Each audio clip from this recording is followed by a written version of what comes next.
And we're on. Yo, what's up? Yo, what's going on, mi gente? We're back with the Melanated Timeline After Dark with my man Blerd Without Fear. This man is like a fear. It's astonishing.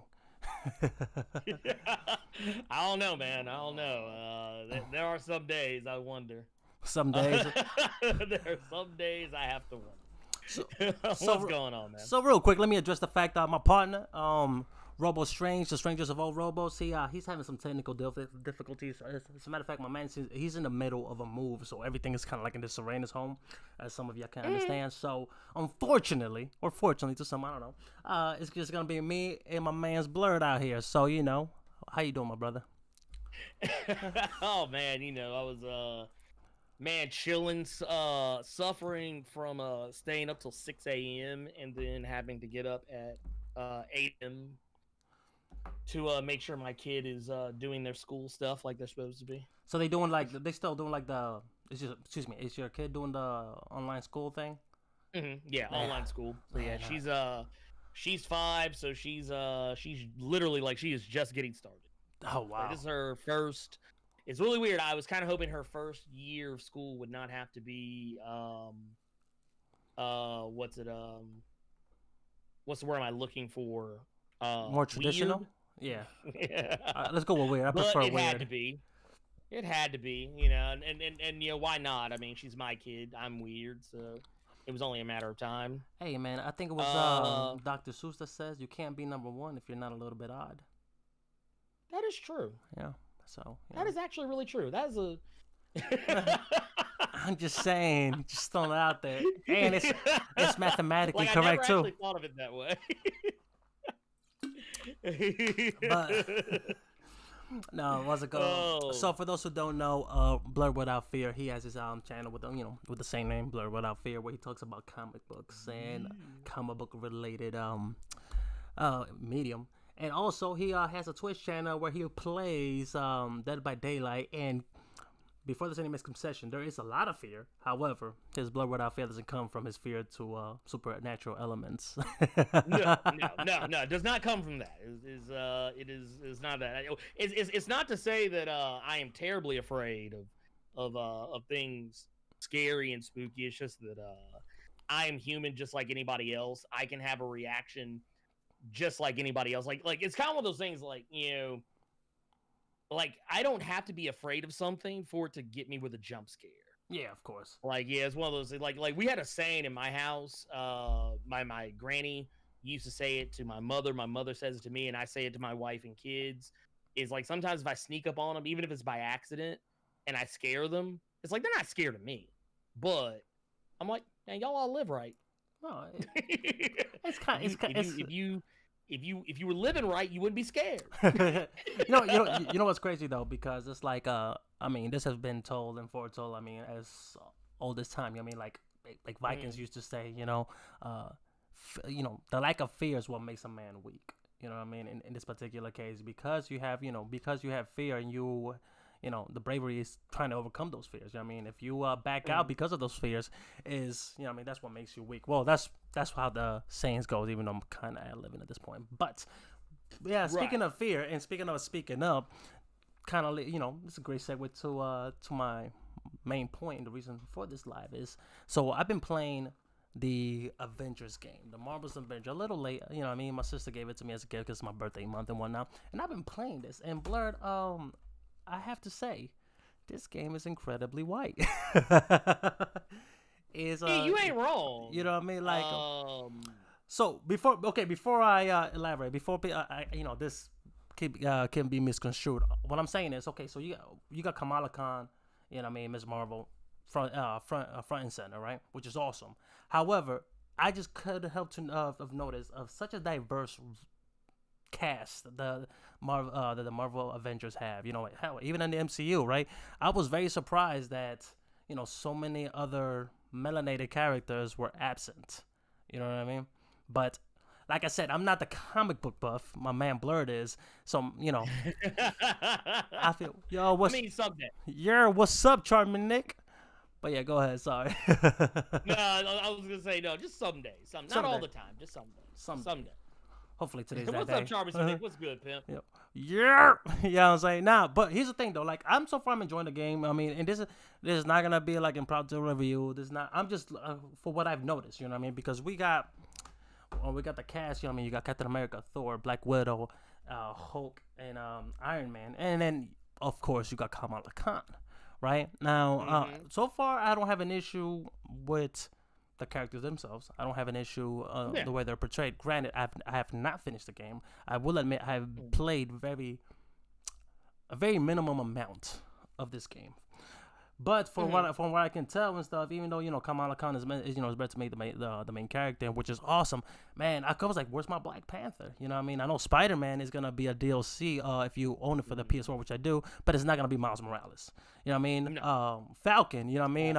Falcon is very prominent in the MCU, absent in this game. You know what I mean? And maybe I missed it, or maybe it's gonna be like in the later games, but I don't even hear mentions to like the other characters. So it made me scratch my head. It's an Easter eggs. God, there's Easter eggs and dialogue that certain characters say when you're on the helicarrier, and even sometimes like if you're just like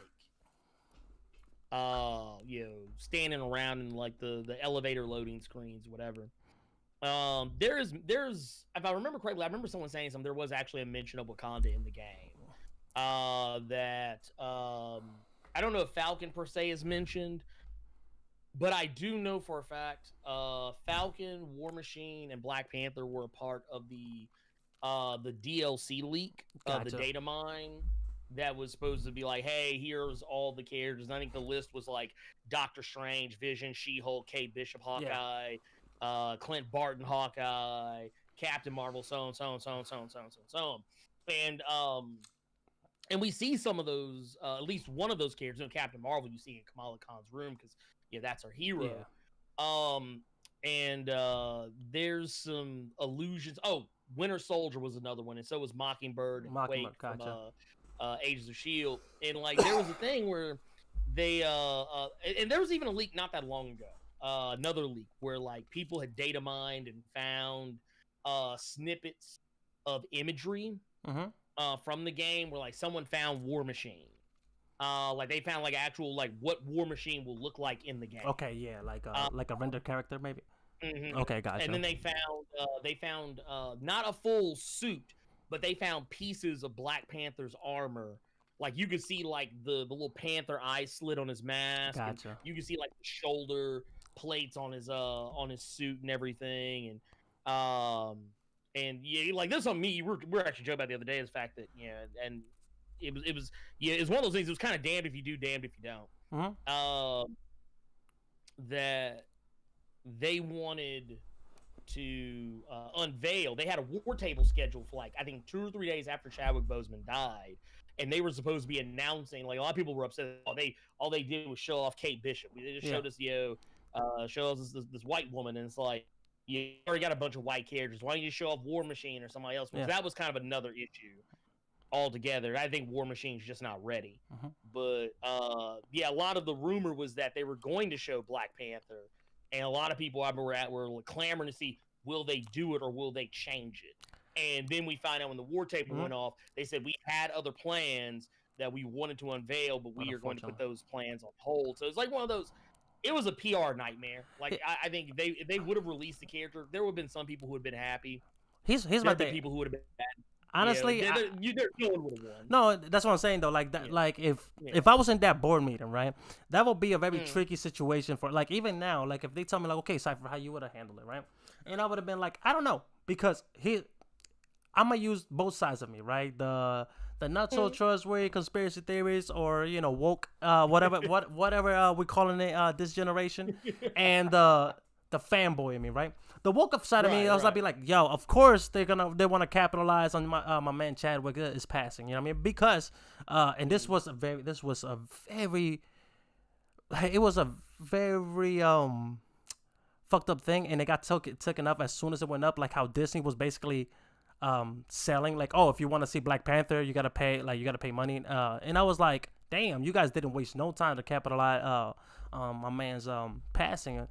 But then obviously that as soon as the negative press came along, from social media, Twitter, Facebook, everything, that shit went away almost immediately. But to say, if I would have seen that, like, of course, Square Enix is gonna want to capitalize on this, right?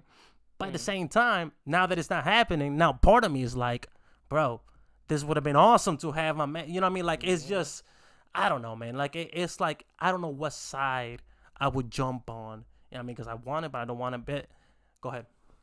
No. I'm with you. I'm agreeing with you. Like, I'm right there with you. Like, I don't know. Man, a part of me would be like, well, yeah, fuck it, let's go. Yeah. I want to play Black Panther, dude. Shit. Now, of course. But then the other part of me would be like, man, this feels dirty. It does. You know what I mean? But well, part of it would feel a little dirty. But that will beg the question, you know what I'm saying? Like, any inclusion of any character, you know what I'm saying? Well, like, you know what I mean? Because, okay, just with that logic, right? You know what I mean? Somebody can flip the script and be like, damn, we added Kamala Khan and where you guys are complaining. You know what I mean? If we wouldn't have added her, you know what I mean? Then y'all would have complained all the same. Now, here's where the game would have been really white. Yeah, no, it would have gone to extremely to just white. You know what I'm saying? Like, yeah, just white. White. So here's where I always draw the line, right? Usually, so especially in the gaming industries, right? When the gaming industry generates enough good press, a good credit score, if you will, a lot of people don't question delays. A lot of people don't question revisions. A lot of people don't question inclusion or exclusion, right? When companies have been notoriously, working on solid products, they're thinking about the consumer route, rather than, or at least it appears that way. At least it appears, exactly, yeah. Right? Because I never think of any company as my friend. No, of course. At the end of the day, I also know. Look, you'll be very naive if you think like business is cutthroat. At the end of the day, I need to hit you in your pockets. But I'm gonna give you two polar opposite companies, right? EA will monetize you immediately, right? And EA is the obvious choice, right? However, let's flip the script. Let's go with Rockstar, right? Rockstar, they're making like what is it, $5 million daily on GTA 5. They've been re-releasing GTA 5 for the next generation, so that's 3 generations in a row. But nobody complains about Rockstar, right? Because of the people complain, like not complain. People usually praise them for the love and everything. Yeah, I'm saying for everything they do, because remember, even though GTA Online, right, is very, I guess you could call it microtransactions or whatever whatever you want to call it, but the game didn't start that way. They give you a solid experience right off the bat. Now, here's the thing though. Back to the Avengers and thing of diversity. How come you know what I mean? How come people are not giving Crystal Dynamics or Square Enix a fair shake? Because a lot of people, you mentioned something last night during your stream, by the way, go follow him on Twitch. He was talking about a lot of people were disappointed of the game's outcome, even though they were very clear, like, look, this is gonna be a looter-esque game. You know what I mean? I guess you can call it now looter slasher. No shooting, but you know what I mean. Yeah, exactly. And then it's gonna be a service, game as a service mentality. Games as a service, yep. But then, like, before the game was even on people's consoles, people were already like bombarding it with negative reviews because of that. You know what I'm saying? Now, here's where I'm not even gonna touch on the bugs, right? I feel like a lot of them would have been alleviated if the roster would have been expanded just a little. Hell, and if they would have expanded the roster with more inclusivity, with more diversity, because remember, whether it's a social issue that we have in this country or just a company capitalizing it, I feel like that would be a scenario where everybody wins. You know what I'm saying? Like, everybody will feel represented. You know what I mean? You have a vast amount of options to play, and the company is basically, if you're gonna go by the more cutthroat route, checking off the boxes. You know what I mean? But that didn't happen here. And it bothered me. Like, not saying like it bothered me from stop playing the game, but it still bothered me because I feel like even the MCU, Disney, as evil as a company as they can be, even though I don't care if you guys disagree with me on this one, but Disney has done a phenomenal job of bringing not only obscure characters, just literally diversifying the entirety of the MCU. You know what I mean? It took us a while to get there, but we got there. You know what I mean? And I feel like we're gonna continue going there. But I don't know. What's your take, bro? Man, oh man. By the way, Okay. flex that without Oh, fear go real ahead, go quick. ahead. No, say flex that without fear. Go ahead. Okay, let me go. Okay. No, I mean, okay, so here's my thing. And I want to preface everything I say with I want everyone to know where I'm coming from on this. I don't want anyone to get it twisted. So full disclosure. The fullest of disclosures. The fullest of disclosures. Square Enix and Crystal Dynamics gave me a free copy of the game for the digital deluxe version, which is like I think it was like $80 or $100. I think or it was. like that. I think I remember saw it in the PSN for $90. Yeah, it was like nine. It was because I remember. So full disclosure here, they gave me that game for free, so that I could talk about it on my channel, and of course by proxy give them good word of mouth. If I have any to give. That said, a lot of people came at me telling me, "Oh man, you're biased. You're bought out. You can't have an opinion." And it's like, no, I can have an opinion because before they gave me a free copy of the game on PlayStation, I had already pre-ordered my $100 copy of the exact same thing on Steam. And I don't mean and when you pre-order stuff on Steam, they don't take the money out when the game comes out. They take the money out as soon as you do it. Yeah, as soon as you do. That's why they have such an issue with early access and stuff like that. Right. Yeah. So Square Enix already had me. They already had me. They had me at the beta. I knew what it was I was getting into. So that's why I was telling people, it's not me just being bought out or anything. So I just wanted to put that out there first before I say what I say.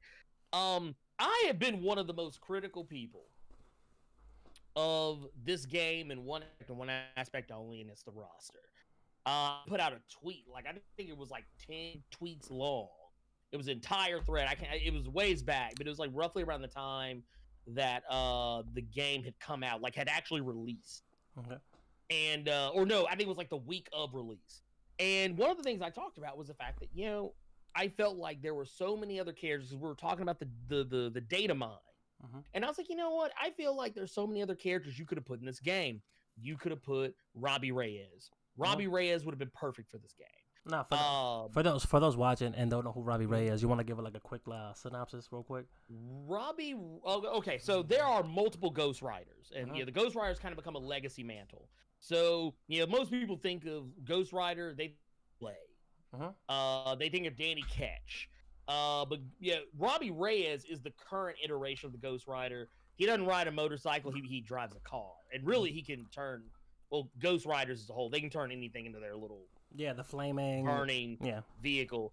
Even a woolly mammoth apparently. I saw the horse, so I can see the woolly mammoth being a thing. You know what I mean?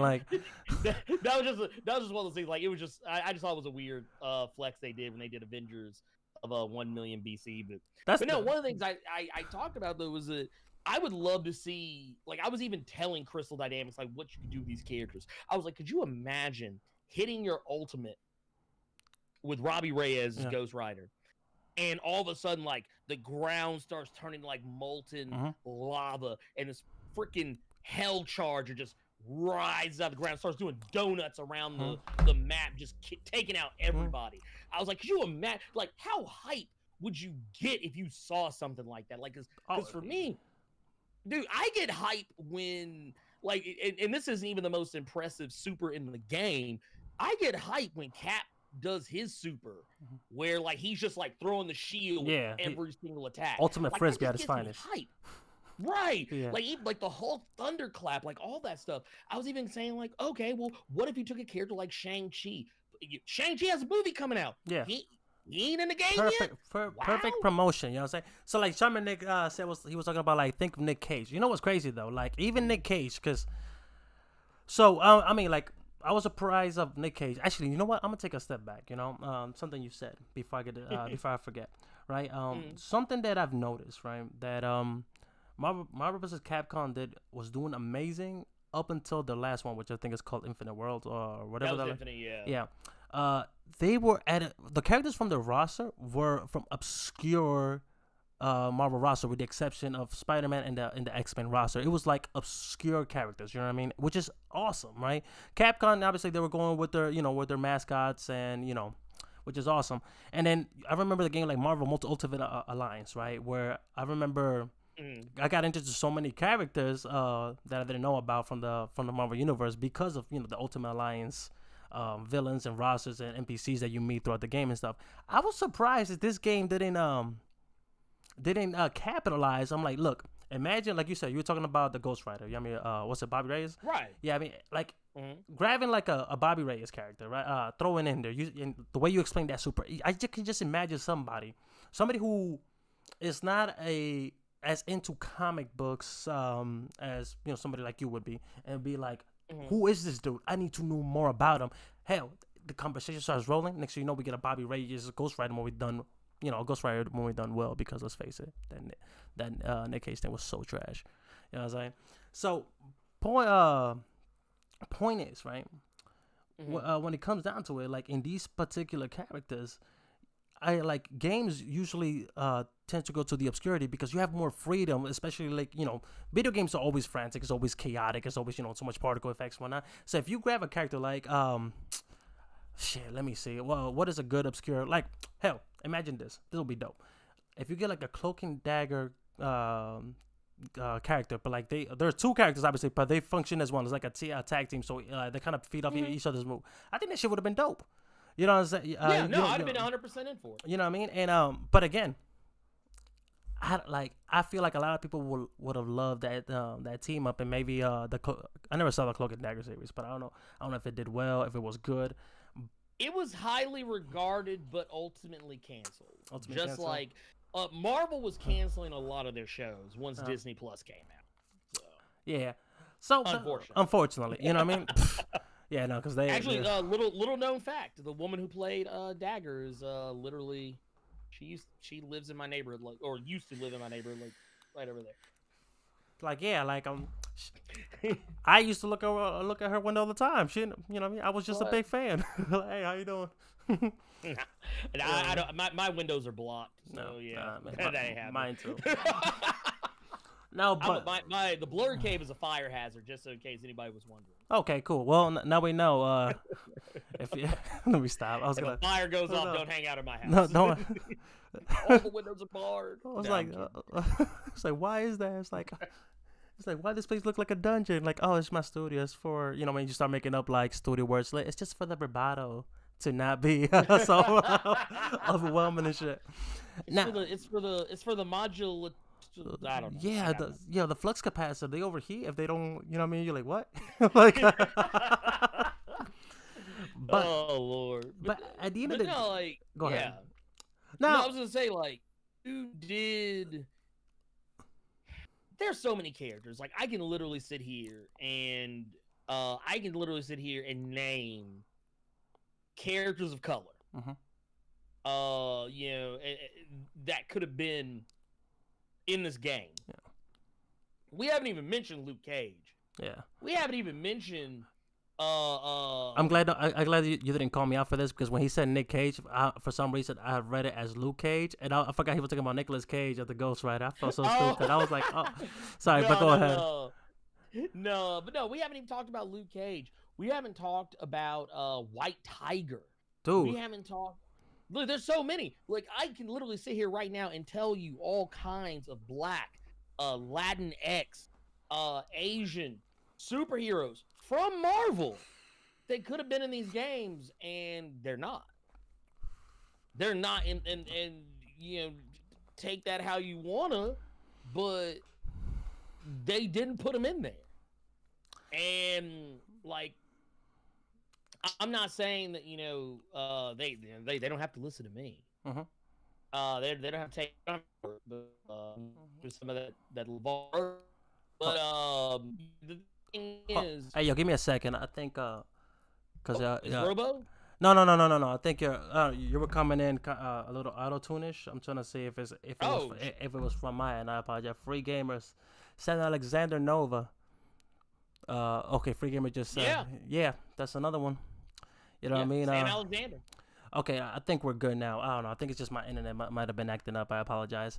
Yeah, Firebird, yeah. Spectrum. No, I mean, here's the thing though. Like my biggest thing. Oh, sorry, you were actually talking. Go ahead, finish up. I'm sorry, I apologize. Oh no.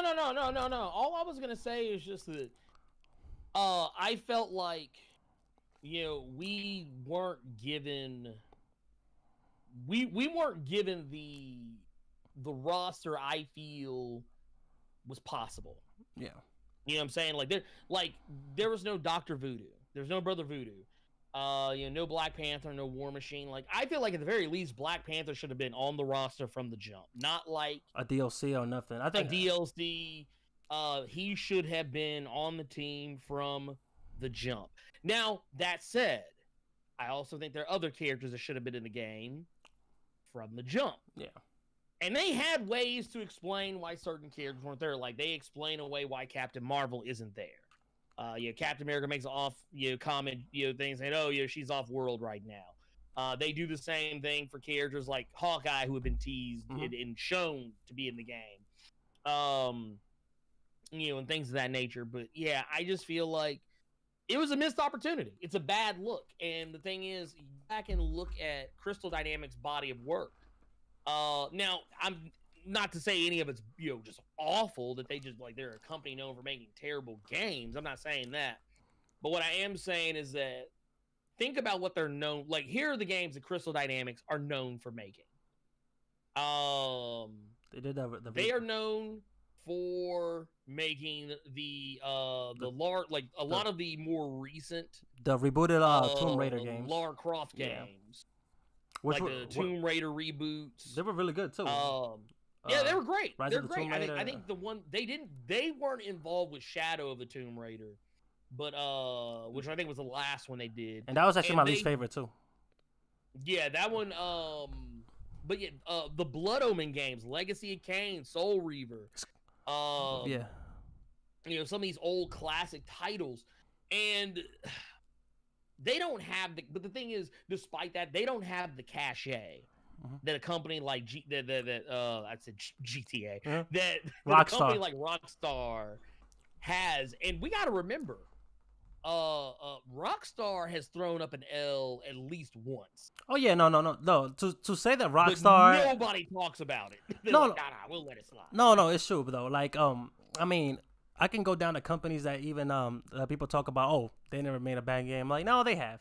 You know what I'm saying? They have, whether it has either failed commercially or critically. Bethesda. Yeah, people love talking about Bethesda. And I'm like, dude, they make bad games. I tell you the bad. They don't make bad games. They make unfinished games. I'm glad Rob was not here for this particular comment.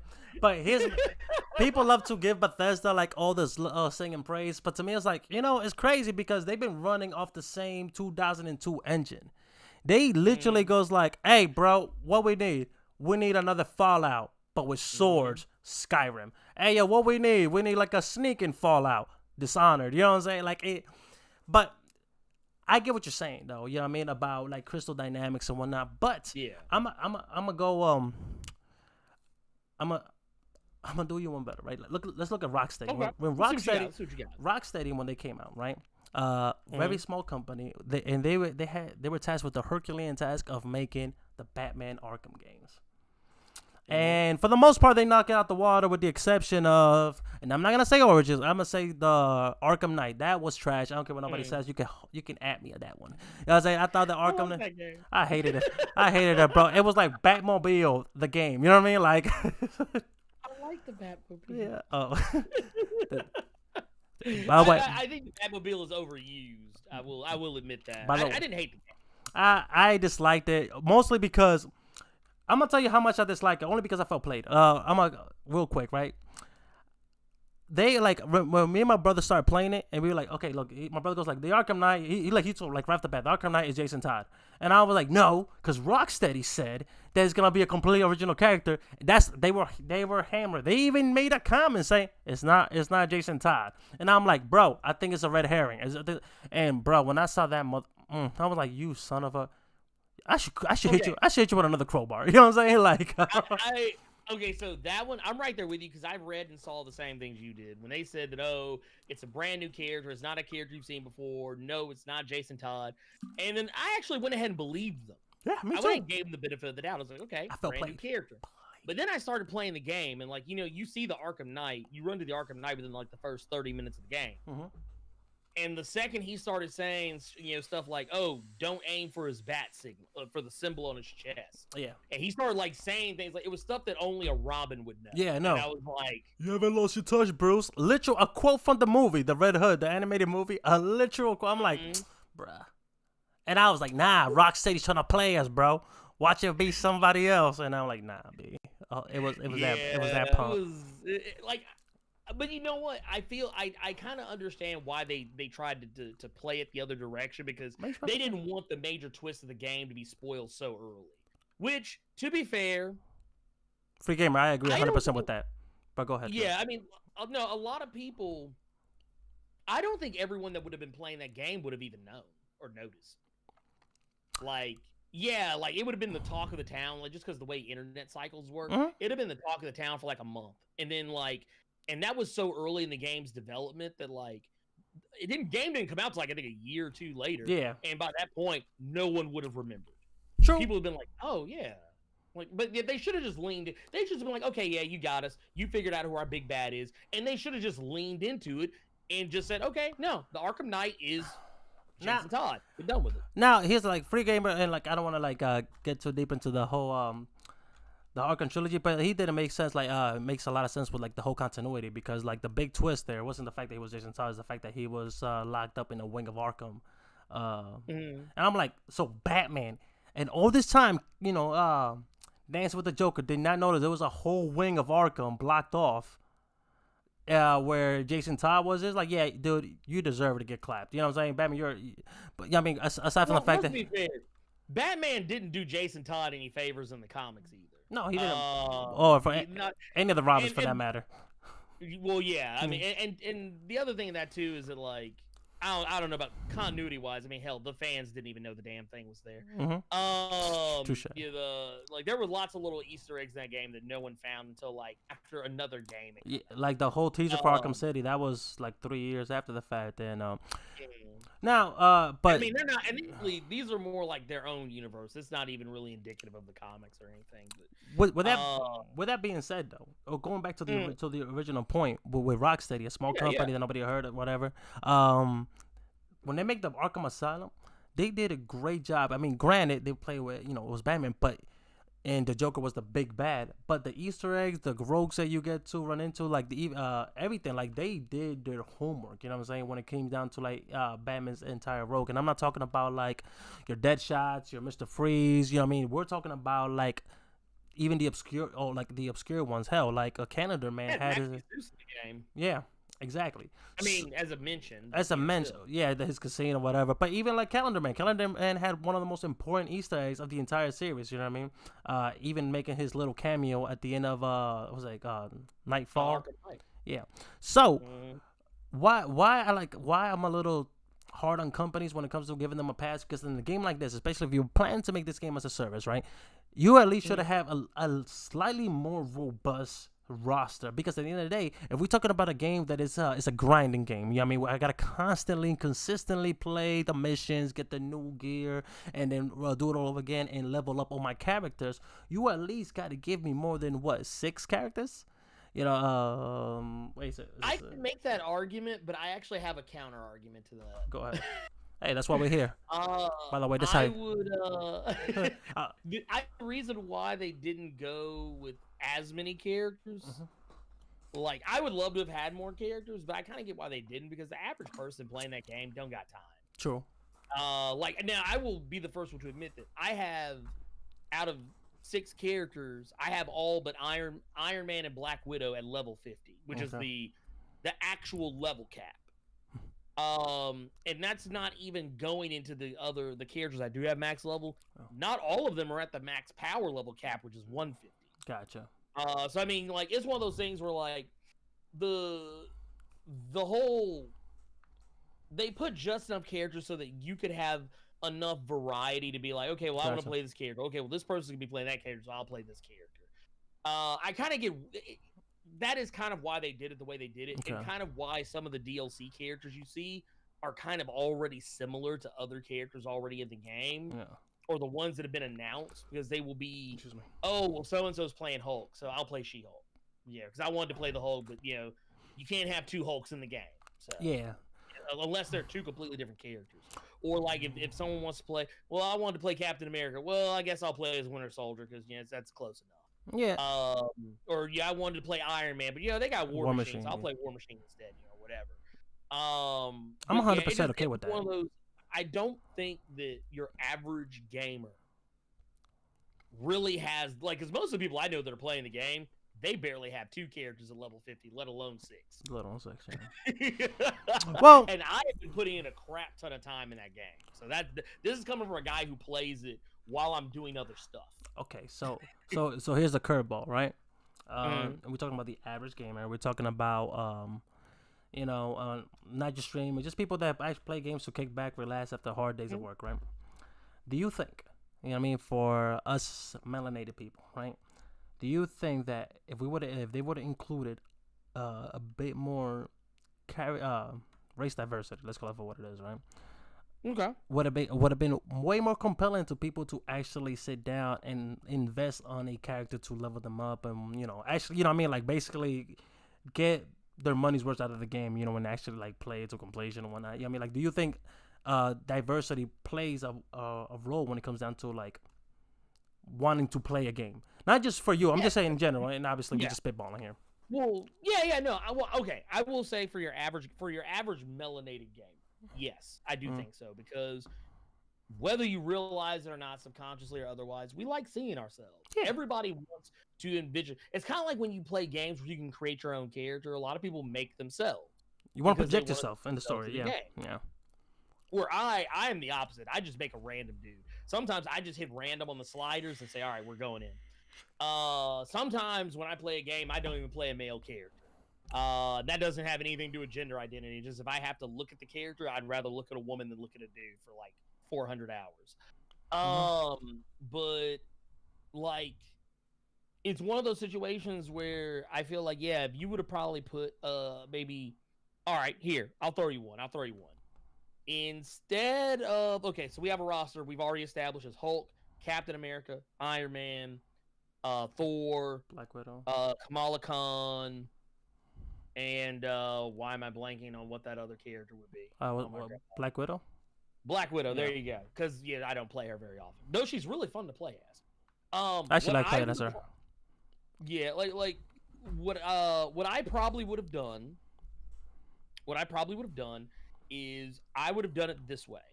Instead of making it a game where, like, I'll even go the route of saying making it have more characters. Those characters who are like kind of palette swaps, I would have just went ahead and put them in the game. Yeah, like the War Machines. Like, okay, so you got Captain America. Go ahead and make Winter Soldier available. Okay, cool. Tick, done. If you've got Iron Man, go ahead and make War Machine available in the game. That way, tick, palette swap. done. Yeah, perfect. If you've got a character like I don't know. Let's take a look at. Man, shit. Now I'm blank. Oh no, I got it. If you could have taken a character like Kamala Khan on the table, okay, cool. Throw in Miles Morales. Yeah. Like say, not saying we're gonna get Miles Morales. I don't think that's actually gonna happen. Or actually, I would have thrown one better. You could have literally just picked like any other characters. But like I said, I get why they went the route that they went. But yeah, I would have rather they had maybe, if you go with the more condensed roster, I probably would have saved. I honestly probably would have saved Black Widow for later. For DLC? Yeah, I would have put. I mean, I still would have put another. I would have put another woman on the team, but it would have been. It would have been somebody else. Yeah. No, I get it. I would have gone. I don't know. I don't even know who it would have been. I just would have went a different direction. I don't know. Just like I would have rather have had just somebody else. If they could mix it up, or even just if or you know what, it's 6 characters. You could have easily added a 7. Why take someone away? Just add someone in. there should Black Panther is an integral part of the Avengers. Hell, the dude leads the Avengers in the comics right now. He is the leader of the Avengers, and basically he owns and operates what is essentially the new version of Shield, which is not Shield, but it's basically his version of it. Yeah. He should have been a main character in the game and been done with it. I get it, you know, things weren't ready to go when they wanted them to be, but and I know they're trying to. I know a lot of these characters. I think it was like 15 DLC characters that were leaked. So all of this is going to be spread out over the course of like a year. And then and depending on the health of the community, you know, what I mean, we'll probably get more. Now, okay, so look, here's to the chat when Bo's made comment that we made early in the stream. You know what I mean? Even though it's a tragedy, the thing is, we wouldn't be speaking of the tragedy if he would have been included right off the bat. You know what I'm saying? No, it would not have been a tragedy. It was in the game. It would have been done. You know what I mean? And I feel like if we're gonna talk about like you know, like the inclusion would have been a missed opportunity. I feel like we wouldn't be talking about a missed opportunity if they would have just added the character right off the bat into the game. You know what I mean? And then even then, like games as a service, games can do update. They could have done the same way Fortnite did a little homage. They added like the Black Panther statue on the map. You know what I mean? I feel like the game could have done some. You know what I mean? That's just me talking about like, you know, free form, like, oh, the what if scenario, you know? And then I'm actually pretty okay with like the palette swap, you know, ideas. Like, oh yeah, you got Iron Man and you got War Machine. It's the same character, they're just palette swap, but you know, but they're different. They'll have different abilities and stuff. But I mean, roughly, you'll be playing kind of the same. Kind of this. So I think look, the reason why I'm Cypher is a little too critical of this game because I don't want nobody to be like, damn, he's saying the game is trash. Like, no, I'm not saying that. I'm just saying like I'm critical because of how big the Avengers is in today's society. I'm not talking about the game. I'm talking about think about the brand that is Marvel right now. Marvel can quite literally do no wrong. You know what I mean? They made like when they made the Guardians of the Galaxy movie. Like 80% of the people were like, "Who are they?" And even hardcore fans were like, "Really, the Guardians?" I was one of them. You know what I mean? The Guardians, like, and it blows my mind, right? But yet they did it, and it was great. The first Guardians of the Galaxy, I was like, "Oh, like at least I really enjoyed it," you know. And it caught people off guard. So Marvel, the hold they have in today's society, right, is ridiculous, remarkable. You know what I mean? To have a game of the same name. And I'm mad that I'm being so hard on Crystal Dynamics. I actually like what they produce. However, you have to know the weight that you're taking on by dropping an Avengers game. You know what I mean? Because one, superhero games, they're just now getting a good reputation. Superhero games have been notoriously bad throughout many generations. You know what I mean? Like you can count in one hand the ones that have been considered good. You got Spider-Man 2, which is again a movie-based game, which was a double whammy on the game being so good or iconic. Because movie-based games and comic book-based games have been trash, right? Then you have the Batman games, right? Yeah. Then you had Spider-Man PS4, and I can't think of any of them. You know what I mean? So then all the Batman stuff, all the Spider-Man stuff. I mean, even though technically the movie was awful, but the X-Men Origins Wolverine game was actually really good. I actually liked that one a lot. But so yeah. But if you task me like, bro, like I'm gonna use like different scenario, different analogy, right? If you're at a company that has 450 people, and your boss goes like, "Hey, you're in charge of the company Thanksgiving potluck party." You know what I mean? You gotta figure out at 400. You know what I mean? It's a stressful. Right. You know what I mean? But like the better. Like if you kill it, promotions. If you kill it, this is the dude. You're gonna get started. If you fuck it up, then you're a fucker, right? I feel like that's what was dropped in Crystal Dynamics' lab when it came down to making this game. That's why I'm too critical, because with something like the MCU, who gave us Falcon, and now that he's gonna be the new Captain America, with the soldier, right? They gave us Black Panther, you know what I mean, which the movie was great. Chadwick Boseman did a phenomenal job as the character. When they gave us even when they made a Valkyrie, what's the actress name? Tessa Thompson. Yeah, right. Even Gamora, which was damn, I'm drawing blanks on these actors. Zoe Saldana. Saldana, right? they are all about the inclusion, right? They were like, let's bring everybody, let's do this. It's awesome, right? And the directors, Ken Feige, all these guys are very open to this, right? So when you are dropping a game, this game was gonna be expected regardless of you were a gamer or not, because of like, I need more Avengers. We need that Avengers fix. We need that Marvel fix, especially since the next phase has been silent. And then something like this happens, and it feels lackluster. And I feel like, even though it's unfair for Crystal Dynamics, but they couldn't afford to fail. Like the game, had to be flawless. And when you're talking about something like the character diversity, something that to me, and I'm not a game developer. I don't know the ins and outs. I don't know how that, I don't know how hard it is. Even though I've seen documentaries how strenuous the job can be. Oh yeah, and I know some people who work in the industry, and yeah, it ain't cute. It ain't, you know what I mean? Cute. I like Sakurai, the creator of Smash Brothers and Kirby. He's been retiring for 20 years. He was like, "This is my last Smash Brothers." And Nintendo be like, "No, it's not. Shut the hell up. Go back to work." You know what I mean? Like, why you lying to yourself? Bro, you're not going anywhere, right? Why you lying? Stop it. Stop it. Be honest. Be truthful. You're stuck. You sold us your soul. But with that being said, though, I feel like something like as inclusion should have been an easy check off. Like, even like in the boardroom table, or like, and to be like, okay, what is the roster, right? And you said we talk about 7 characters or 6 or 7 that is in this game. You know what I mean? I feel like bumping it up to 10 shouldn't have been that hard, especially with all the time of development. Hell, I would have been also cool if they say we're gonna delay this game because it's not up to the standard that we want. You know what I mean? That's why they dropped what was it, like a 50 gig what's it called, patch not too long ago. Yeah. You know what I mean? Like, I'm okay with games being delayed for them to take the time. That's why nobody gives CD Projekt Red any shit with fucking Cyberpunk, because like, yo, they made The Witcher 3. Take your sweet time, but we're here. You know what I'm saying? You guys put in. I think the only flack I would give CD Projekt Red is like, don't crunch, just take your time.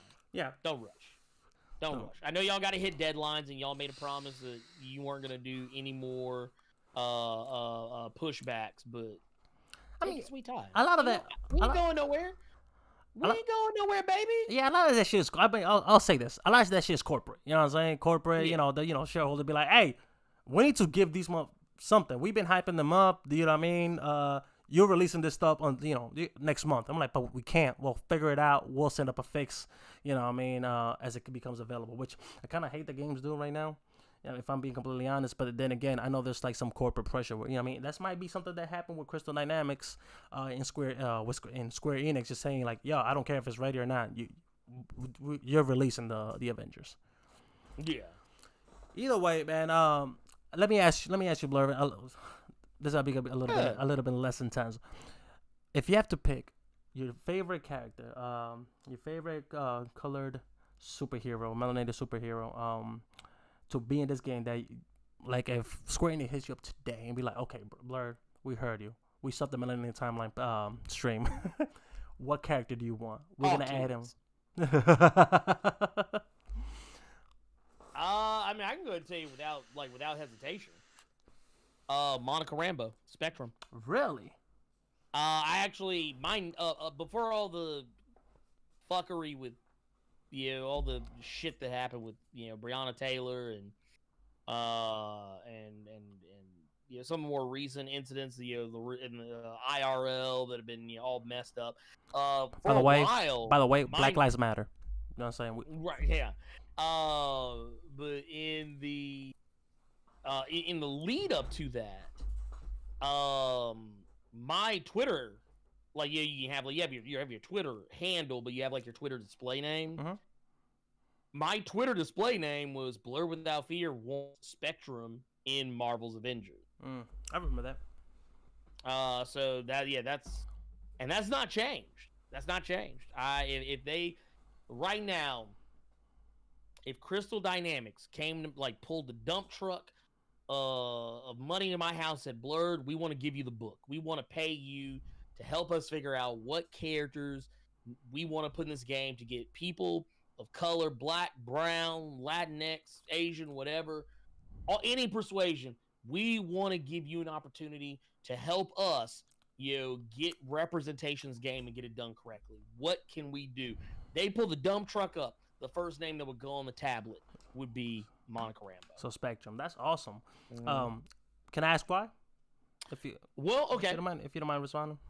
I have a very special connection to Monica Rambeau as a character because she was created the year I was born, just a month or two prior, actually.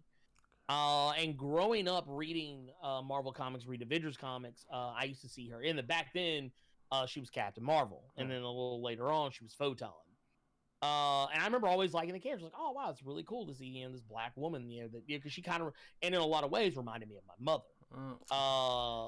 And as time kind of went on, her character kind of faded into the background. She was kind of here, kind of not there, and then suddenly she kind of started getting, back into the things, and she came back at Spectrum, and I was just in love with her as a character ever since that. I love the fact that she owned how powerful she was.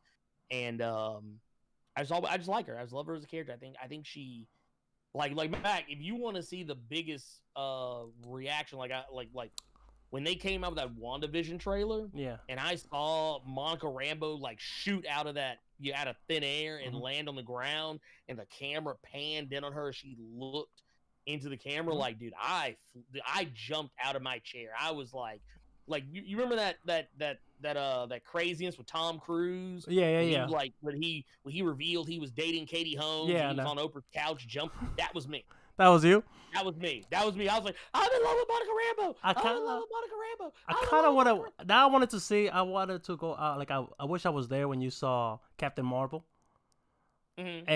And like dude. I would have been like, I feel like you would have lost your shit. Like, oh, next movie. Like, yo.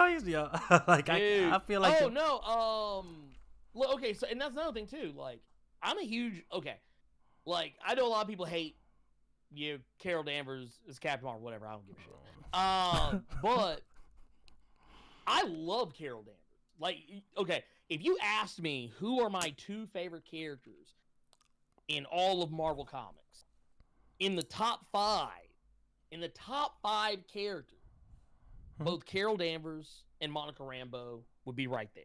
Like, matter of fact, one of my favorite comics of all time has Monica Rambeau and Carol Danvers side by side working. Awesome. That's dream team right there. I love that. I love all the Captain Marvels in Marvel Comics. I think they're all great. I mean, I like some more than others, of course, but like of all of them, I like both of them. Those are my two favorite. And it flip flops on what day you ask me which one I like a little more, and I like them both for different reasons. So now we know on Friday is Carol Danvers. Now you know, guys. It could be. It really could be. And then if you ask me on Wednesday or Saturday, it'll be Monica Rambeau. You ask me on Sunday, it might be Carol again. Hell, I might tell you I like them both the same. But yeah, that would be the character I would probably pick. But and I know it would never happen. It would be like such a Hail Mary pick. I would be like Storm. You know what's so if I would give you like I guess let's go with top four, top five. I don't know, because like I've been jumping through names right now. The obvious pick will be Black Panther. You know what I mean? Mind you, my fandom for Black Panther is fairly recent. I would say like 8 years now. But people are like, well, 8 years is not recent. Like, no, hear me out. Like, I started. I didn't start. I grew up reading comics, right? And then I stopped, and it's not till like halfway through my my career in the military that I started picking them up again, right? And then I started reading a lot of Black Panther comics. You know what I mean? And I always thought how badass. Like, this is one. I don't even know which comic this one took place. I just remember reading it that when Spider-Man is talking to like to Black Panther, he goes like, "Oh, for one of those for the top 10 smartest men on earth, you're so dense." He goes like top 8th, and he goes like top 8th. Yeah, and I was like, that is such a flex, and I loved it. You know what I mean? Then there was a whole thing where when Mjolnir recognized them, it's like, oh yeah, me and this hammer have history. You know what I mean? Like every scene that you see Black Panther is always stoic. It's always, you know what I mean? And like one thing that I love about characters that a lot of people hate is like, oh, he's too cocky. Like, no, there's a difference between cocky and there's a difference between sheer confidence. And every time he was on a page, it was just straight confidence when he held the Infinity Gauntlet. You know what I mean? Like everything, there was like no doubt of the was you know what I mean? There was like no doubt in his ability to even use it. Like everything about Black Panther. So about 8 years, you know, is where I said became a Black Panther fan. Then I remember seeing the trailer for the Black Panther movie, right? And I always remember that one scene where he's running across the building and he does the little exploding thing that his suit does, and when he lands on the car, I was like, bruh, Batman who? This is it. And I was like hype. So yeah, in this game will be Black Panther. Second will be Storm, right? Because as a kid, I always loved Storm. Aurora Monroe has always been one of my favorite X-Men characters in the 90s animated series, you know, where everybody was like picking the Wolverines, whatever. I used to love Storm, especially like when she battled Calypso and stuff like that. And she goes like, this scene was also like, I beat her ass. I don't want to but I'm gonna let her continue to be the leader while I'm out. But remember who beat her ass, and I'm like, that was gangster. You know what I'm saying? Oh yeah. You know what I mean? Dude, easy. Then this is a little more obscure, but Spike, you know, I remember the first time I saw him was in the X-Men Evolution. You know what I mean? I liked him a lot as a character. You know what I mean? I liked how the way like him growing up, and you know, Aurora basically being the mother figure, even though she was his aunt, and like I like that their interaction, right? Like my favorite episode was when Aurora, she was being targeted. I forgot who was the villain, but then like they were like in the danger room when he goes like, okay, you need to walk me from this side of the hallway to the end, and you gotta protect me. And then she got trapped, and you know her claustrophobia started showing up and stuff. That whole episode, that when like he did everything to save his aunt, like, and he started displaying the full capabilities of his powers, I thought it was awesome. I thought, you know what I mean, I would love to see, you know, her basically see him, and I feel like he will flow so well with the actual gameplay. You know what I mean, like with the different spikes, like, you know, used as a bow staff, you know, as projectiles. I think it will be dope. Now the last two will be Blade, because you know what I mean, is a vampire hunter. You know what I mean, like he has a sword. I mean, that's all I need to know. And Bishop. I would love to see Bishop. Just because the dude, like, I mean, word to start, Bishop always carries a big gun. You know what I mean? He's very I like the fact that, you know, his trauma, like, you know, he carries his trauma in his sleeves when it comes down to, because he comes from a dystopian future.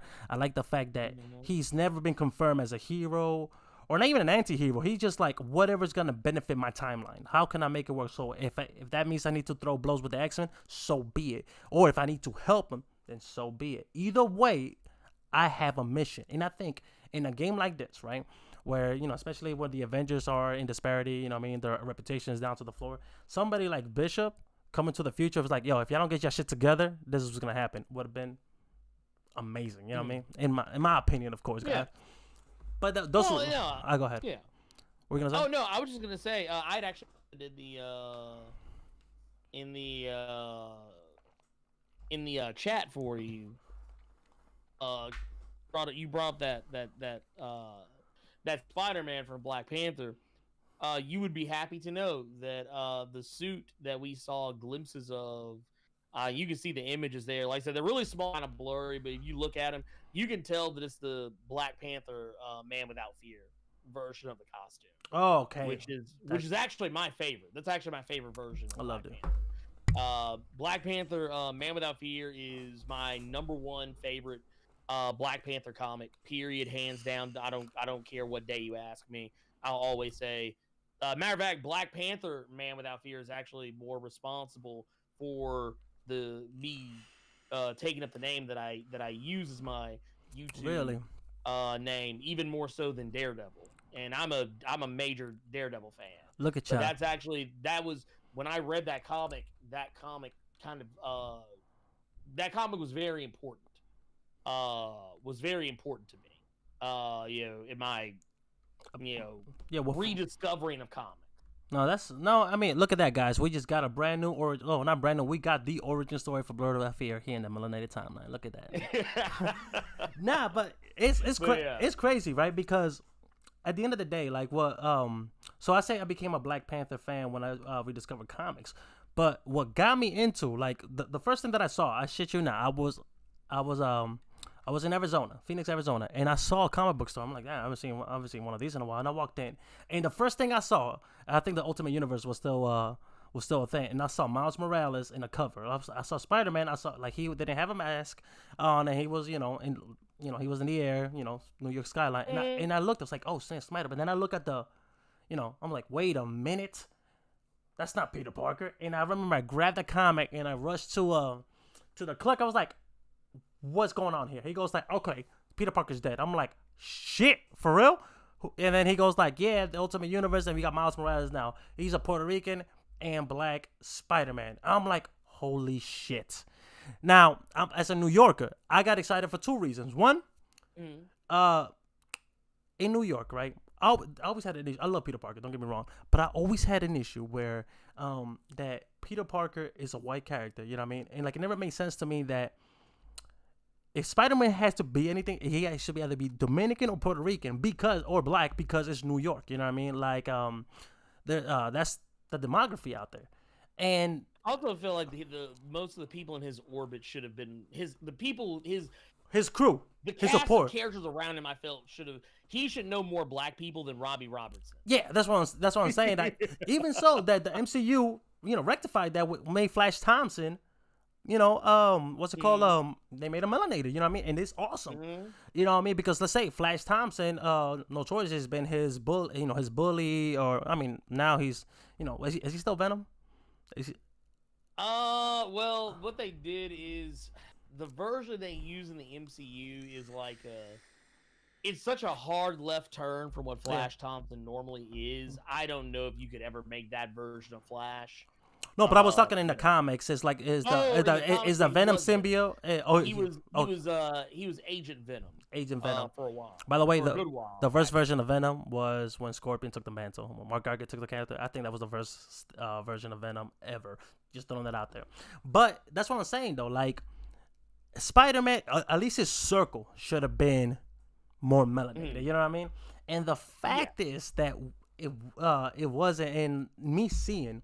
Me, a New Yorker, Dominican, which is adjacent to Puerto Rico, you know what I mean? So real quick, I identify as Afro-Latino. Seeing a Afro-Latino, Latinx, as Spider-Man, my favorite superhero, I lost my shit. And that's why I need to start reading. Then obviously the Secret Wars happened. They were like, yo, Miles is too important to the comics right now. Let's bring it into the main 616. I was hype, you know what I mean? And even when he first meets Spider-Man and he was starstruck, and then they had like that brief little skirmish, and he paralyzed him with his Venom shock, whatever that technique, and I'm like, that's my dude, hell yeah, he ain't no punk, you know what I'm saying? I was so high, but my point is that like right now with the Avengers game and all the characters that have been introduced, I mean, like back to Miles Morales, when we're talking about like the Into the Spider-Verse, we have such a great and diverse crowd. I mean, and I'm talking about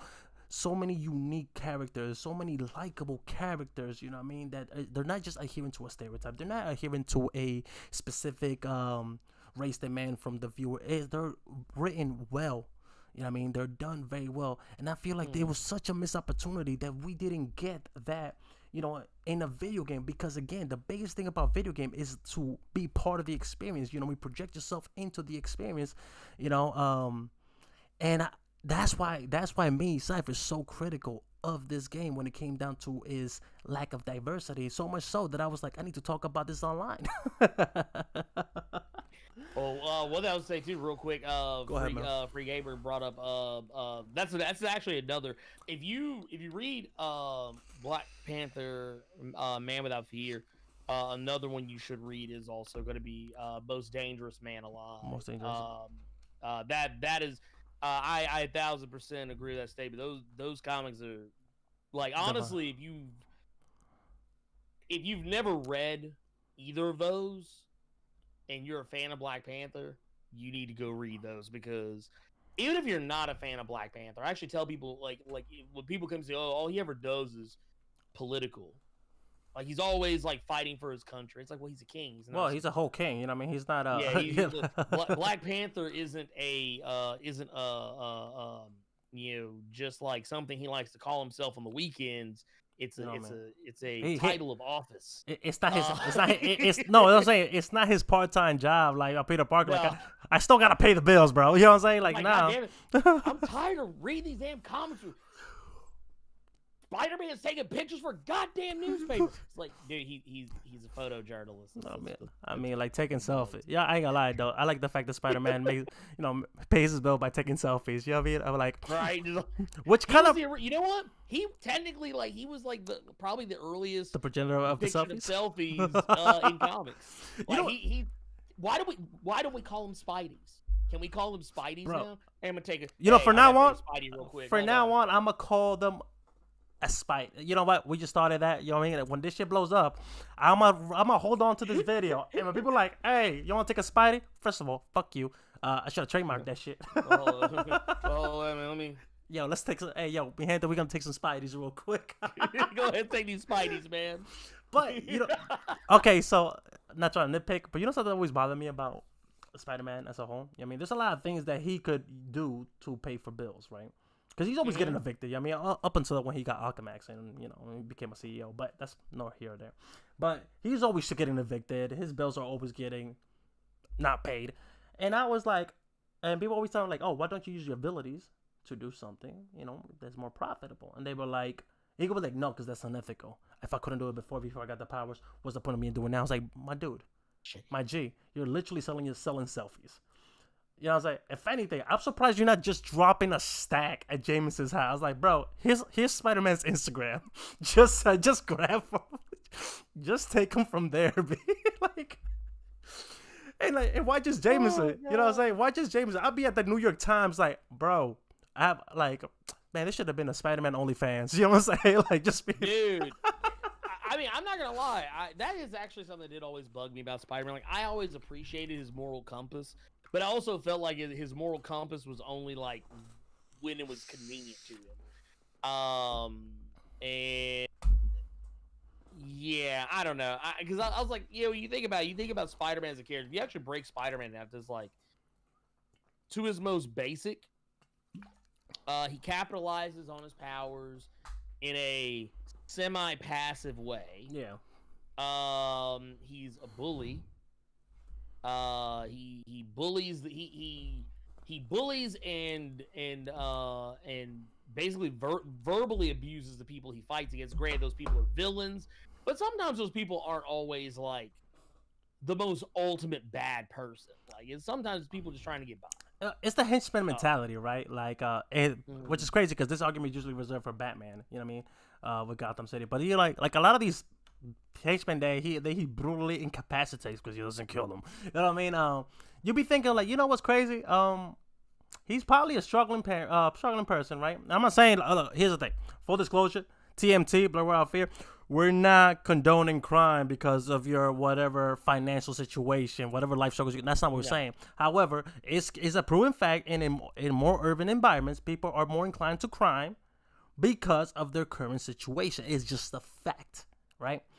Now, with Batman, I think this conversation is more reserved for Batman because he's an actual billionaire and he can do more help to Gotham than just dressing up as a bat and just breaking backs. But with Spider-Man, you know what I mean, aside from when he taunts some and whatnot, it always blows my mind that it's the same dude that will complain the next panel of like, oh my god, I haven't paid my water bill. You know what I mean? That's why I smell like ass. You know what I mean? Like, and I remember like they did the whole justification when he goes like, yeah, I only taunt my enemies because I don't want to let them know how afraid I actually am. So my defense mechanism is sarcasm. I'm like, oh, you can also shut the fuck up. You know what I'm saying? But then again, we wouldn't have the iconic Spider-Man. Some of your, like, I always tell people, if you actually go look into some of your favorite superheroes, not saying all of them, but just some of them, especially superheroes that were made like decades ago, if you go back and really dig into them, they all have some kind of they usually have at least one thing about them that's kind of like, ooh, man. That's a little question. You know what's crazy about that argument? I always had the caveat. Like I said, I had this conversation multiple times. I always had the caveat. It's like the exception to that rule is always Superman because he has to be the above all good, Boy Scout. And ironically enough, Superman's most exciting stance is when he becomes a bad guy and he breaks that moral compass. That's when Superman will hit the height of his popularity. You know what I mean? And it's crazy to me. It's absolutely crazy to me that this character, he has to be above all else because he is a literal god. It's only interesting when Superman says, fuck it all. I kind of want to kill all of you guys. You know what I'm saying? Like that's basically what's going on, Tiffany. But that's crazy because what you said, like every time you look back at one of your superheroes, you know what I mean, you gotta, they always have some type of dark. Yeah. But I think in my personal opinion, I think it's crazy that Batman is the only one that if their fans will create all type of passes. Like I saw your video. Well, his parents. I don't want to hear that shit. I'm like, first of all, it's kind at this point it's a meme that if you're a superhero, you need to have dead parents. Like if a superhero comes up to you and be like, oh yeah, my mom and dad, they're alive, they'd be like, you're not a superhero, dude. You know what I mean? You need to be a whole orphan. Well, not even that. It's like, dude, how old is Batman by this point? Are we still gonna sit here and be sitting here crying and singing the blues? What pissed me off about that? And carry the torch. I mean, I'm not saying he should give a shit that his parents were murdered in front of him, but like, at some point, when do you start going like, all right, look, I need to get over this shit. I gotta go get some counseling. Like I'm going to therapy. You know what's crazy? You know what's even crazier about that? Is the fact that one thing always bothered me about Batman, not the fact that he's like breaking bones and necks, and it's always the fact that he never knows his crowd. He'd be like bitching to Superman or like the entirety of the Justice League, like I have no parents, and he'd be like, bitch, the entirety of your team has no parents. Superman is haunted, literally. I don't care what nobody says, right? He has to talk to his dad through a projection. His pre-recorded that's and at some point Superman's like, yo, one day one of these things is gonna they're just gonna run out. You know what I'm saying? That's all. Martian Manhunter is last of his species. The last of his species. There is not one Manhunter. He watched okay, Superman his whole plan is dead. It's gone. But he didn't even see it. Martian Manhunter actually witnessed his species be destroyed. And it's crazy that Martian Manhunter, he plays like especially like I remember like in the Justice League animated series, which I thought was great. He played he almost had a role of a voice of conscience to Batman. It was like, I know you have a lot on your shoulders. I mean, you just gotta let it go. I feel like these roles should be reversed. I feel like Martian Manhunter should you just be snapping necks like, you can't do that here on Earth. I'm like, my bad. You know what I'm saying? Like, I feel like that's the case, yo. But look, I mean, look at Flash. Flash's mother was murdered. And his dad went to jail for it. Wrongfully, mind you, for being accused of committing the crime. That even after he found out, I mean, like, and we depends on the version of the Flash, but we're talking about Barry Allen, who watched Reverse Flash kill his fiance twice. You know what I'm saying? So by the third time he tried to do it, he snapped his neck. It's like, bro, I had to do something. Like this dude, every time I had to do it. You know what I mean? But I had to clap him. Bro, this dude kept on coming back in time to clap my shorties. Like, who does that? I mean, dude, let me tell you something. Have you ever? Okay, I don't know if you ever read. I forget what comic this is. I think this might have been Flash Rebirth. Not as in DC Rebirth, but just Flash Rebirth. I think it was like Jeff Johns, I believe. I think it was Jeff Johns that did this one. But I remember, I think it was in this comic where like Reverse Flash basically told Barry Allen, like, next time I go back in time, I might just go back and pretend that I am one of the police officers who comes to offer you a warm blanket when you're sitting there crying over your mother just being killed, and maybe even take you in and raise you as my own. And I was like, dude, I'm sorry, that's not funny. You got to kill that motherfucker. Like, he got to die. But you know what? He got to go. Yo, and that's the thing that always bothered me, because like we go back to Batman and his dead parents and shit like that. Like, bro, legit, I'm like, Batman, not one citizen of Gotham, not one, will even remotely judge you if you clap. Hell, he could publicly execute the Joker and it'll be a cheering crowd. Like, damn, that motherfucker. Would care. Nobody would care.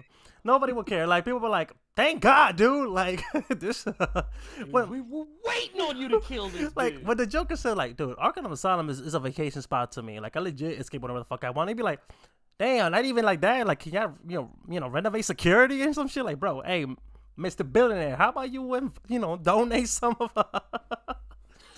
But yo, like, man, can y'all please fix this shit? nah, man. Ultimately, though, like, it's weird though, because we're talking about Justice League and stuff like that. We went away from the Avengers, but if they would have done like a Justice League game with the lack of diversity, believe it or not, I would have been okay with it. I don't think I would have cared. I was like, oh yeah, cool. I think it's because we're so used to the fact that like the Justice League, for the most part. Actually, no, I couldn't let it slide because I know too many black characters in DC that are part of the Justice League, so I couldn't let it go. But there are so few black characters of prominence on the Justice League. Mm-hmm. I think that's the reason why it's easier to give them a pass. It's your stomach, yeah. Because like I don't expect everybody to know who Mr. Terrific is or Vixen. Or I mean, like people know Cyborg now. They know Cyborg, yeah. Yeah, but I don't expect everyone like case in point, I don't expect everyone to know who what's a good one? Let me say. I don't expect people like Black Lightning. Black Lightning. We know who Black Lightning is now. Beat me by a second. Yeah, but like I don't expect people to just have deep and intimate knowledge of the black the black version of Power Girl. Mm-hmm. I don't expect people to have and that's the Tanya Spears version of the character. I don't expect everybody to know who Joaquin Thunder is. I don't expect everyone. It sounds like even though technically he was Justice Society. He was a Justice Society character, not so much Justice League character. Mm-hmm. I don't expect everybody to know who Nubia is. I don't expect everyone to know. I mean, I expect more people to know who John Stewart is. Of course. But by the way, that's my favorite Green Lantern. Not 80 days a week. Yeah, not even because he's light. It's just the fact that like even like his construct, like people say like, oh, his construct's so precise, even down to like if he creates a car, it has all the bolts, all the. I'm like everything is where it's supposed to be. It's fucking awesome. His shit's solid. Awesome. Now, with all that being said, though, like I agree with you. Now, this is a great way for me to end this segment, and I'll say this: we need a Static Shock game. I'd be all in for that. I feel like a Static Shock game, 1,000%. A Static Shock game, like an open world sandbox with Static Shock, is perfect for gaming. You know what I'm saying? Unlocking the abilities, the things she can do, everything with Static Shock, right? I'm thinking about it, like, everything from like the skill tree to like, bro. And here's why I think so. Infamous for the PlayStation was a good game. You know what I'm saying? It's a dude. Oh yeah, yeah. It's a dude with electric. Yeah, I mean, dude with electric. Well, the first two it was like dude with electric powers and all these things. A Static Shock game would translate so well into gaming. It will be awesome. I mean, really, when you think about it, that's pretty much what they made. That's what I'm saying. Instead of it being the actual character static, they just put some generic bald white dude with 5 o'clock shadow, which was almost every video game protagonist at the time. With some baggage. Like it was like if you looked at the cover of so many different games, it was like every cover had a character that was like it was some white dude with shaved head and he had 5 o'clock shadow. Well, I mean that was the wave back in 2011, bro. That's what I mean. But dude, that was the year of the bald white, like the skinhead white man. Here's my theory with that. It's because like a lot of like that's like what MMA was reaching its highest in popularity, and like a lot of MMA fighters like with the white one, that's exactly what they look like. And I'm like, hey, Cole McGraw. Even his name was like if those Facebook games like those auto generators and shit, you press the button, it's like what would be my basic white name? Cole McGraw. I'm like, I'll take it. It's so true, but it would be nice if Hollywood introduced those melanated members in Justice League and non-combat. That's true, Tiffany. I agree 100% with that. With that being said, though, I feel like with DC or whatever Warner Brothers doing with DC, I feel like that universe in its entirety needs a whole overhaul. You know what I mean? And maybe, here's the thing, maybe adding the melanated characters is the way to do it. You know what I mean? Because again, like, I think it's a crime, the fact that Static Shock, Virgil, has gotten no type of representation even though his TV show, the animated series of Static Shock, was insanely popular. Hell, I think one of the highest rated Justice League Unlimited episodes when they went to the future, and they saw an older Virgil. You know what I mean? And then you had the Batman Beyond. Well, excuse me, the Static Shock episode when he went and he met Batman Beyond, and he met Terry McGinnis and Old Man Bruce and whatnot. I'm surprised that they haven't, not even in the Injustice game. You know what I mean? Like, I'm surprised Virgil has gotten no love in movies, not comic books, excuse me, movies, TV, and especially gaming. I feel like Static Shock in a game. I think that's going to change now. I think. You think so? Because a lot of the reason you didn't see Static in a lot of stuff was because it was a rights issue. Gotcha. See, I didn't know that. It was a Hey, hold that thought real quick. Hey, Arcali, appreciate so much for coming through, man. You have a great night. Thank you so much. Arcali, peace, my guy. But sorry, go ahead. No, go ahead. Yeah, no, the Milestone Media, the rights and all that stuff was in a really weird, nebulous place. Like, that's why you didn't see Static Shock pop up in a lot of different things, except for, like, maybe Young Justice. And I think the only reason they could use Static Shock was because of the fact they had already been using him prior to when the rights went into turmoil. Yeah. But now that the rights have actually reverted to Reggie Hudlin and Dennis Cohen, and they have the Milestone comics are back out on the market, you can actually go and check out those comics now, and they have new comics on the way. I think that actually is going to change. That you'll start. Matter of fact, they've already been talking about the fact that there's already talks for like a Static Shock movie or TV series, video games, and all that stuff. It's just that they couldn't do anything at the time because they were in a legal battle with the McDuffie estate. Gotcha. Because a lot of people don't know this, but in Milestone, Dwayne McDuffie owned 50% stake in the company. Okay. In all of its properties, and everybody else, the percentages were just kind of divvied up among the rest of them. So anytime someone tried to do something with like those characters, they had to go through the McDuffie estate first. Okay, gotcha. Yeah, I can see what I was appealing as. Yeah, I mean, because everybody's trying to get their piece of the bag. It makes sense, yeah. But look, man. Aside from all that, I mean, hopefully, these companies will see the passion that we talk about their characters and whatnot, and start introducing them into more popular mediums. You know what I mean, and actually give them the love, passion, dedication that they deserve when it comes down to creating them. You know what I mean? For me, one of my biggest dreams was to see Static Shock in a video game, and I know it's completely possible because, again, I mentioned Infamous.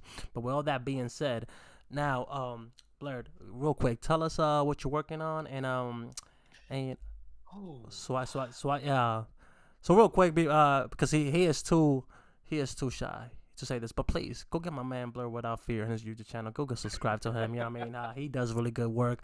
Go follow him on his Twitch, same name, Blerd Without Fear. I'm gonna put all these links in the description below. But please, man. Oh man, I appreciate it. Of course, man. What other projects you got going on here? It's kind of like give some people some incentive to check you out. Go ahead.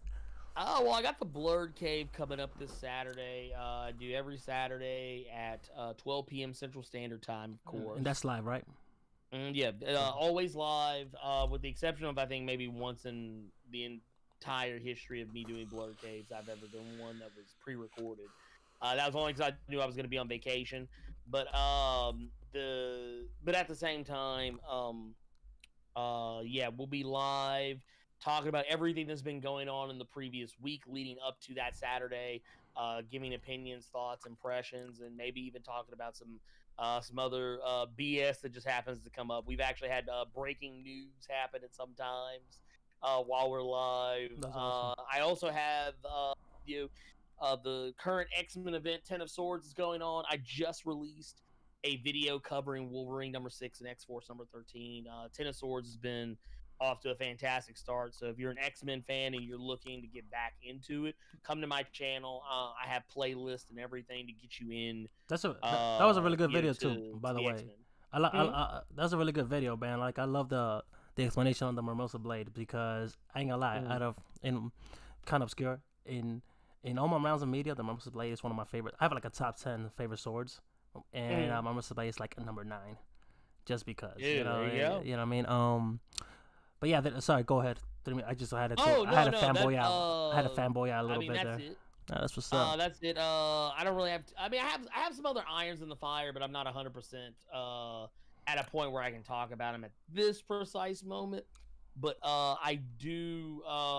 If you want to go check me out on Twitch, you can go check me out on Twitch. I was actually live just before I jumped on here. I'm a variety streamer. I play a little bit of everything. So if you want to come in and trip with me for a little bit, come do that. I've been meaning to do it. I've just been really lazy about doing it. I'm probably gonna start streaming Avengers on my YouTube channel, as opposed to my Twitch channel. But I just got to figure out days for that. So once again, that's one of those things I couldn't talk. But I probably should not. But coming soon. But coming, yeah, I'm saying just put like a little disclosure there. Well, that being said, so real quick, I gotta shout out my partner Robo Strange. Unfortunately, he couldn't make it today. He was having some technical difficulties, like I mentioned earlier in the stream. He's in the process of moving. So either way, go check out his channel, Robo Strange. He works over there in I Freaking Love Comics, where they talk about comic books and they be interviewing a lot of big wigs over there in the comic book game. So please go check them out. That link is gonna be also in the description below. And me myself, I have my own channel. It's a gaming channel called Cypher World, where I review, do reaction, the whole majority. I do all those gaming tropes, all those basic gaming trends, you know what I mean? And I also stream on Twitch. As a matter of fact, me and Blerd has been co-streaming these last couple times, playing Dead by Daylight, which I was surprised how much I like, because I ain't gonna lie, man. I knew about the game, couldn't care less about it, but now I'm like low key getting addicted to it. So, but yeah, by all means, come check us out, man. Or if you just want to talk to us directly, I'm a link our respective servers, Discord servers down in the description as well. Now, mi gente, thank you so much for stopping by, Blerd, my dude. Again, thank you so much for taking the time out of his stream, no less, to come here and kick it with us. You know what I mean? And again, chat. Thank you so much. Like that, we out. Lo tigre. Peace. Yeah, we good. What you think, bro? Yeah, I like it, man. I like it.